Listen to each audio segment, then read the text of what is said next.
There's no life without water. Over 480 billion plastic bottles were sold in 2016, which if stacked on top of each other would extend over halfway to the sun. There's no life without water. By 2050, the amount of plastic in the ocean will outweigh the amount of fish. There's no life without water.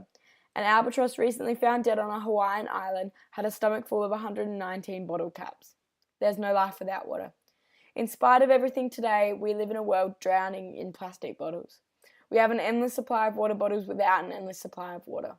Of the 1 million Mount Franklin pump and Coolidge bottles we purchase a minute, 91% are not recycled, with specific types of plastic bottles only being able to be recycled at certain recycling centres.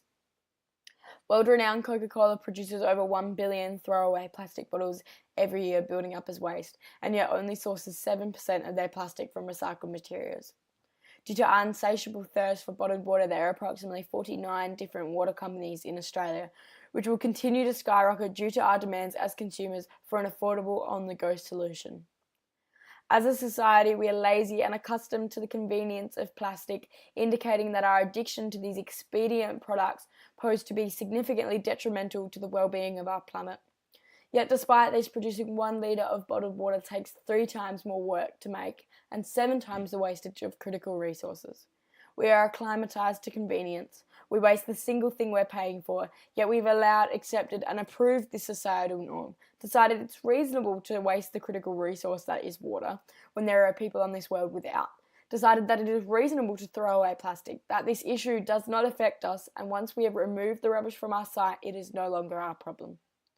When someone who has never been in the water before starts to drown, we assume they would be kicking, screaming and thrashing around, making any attempt to save themselves. But in reality, when a non-swimmer drowns, it's silent.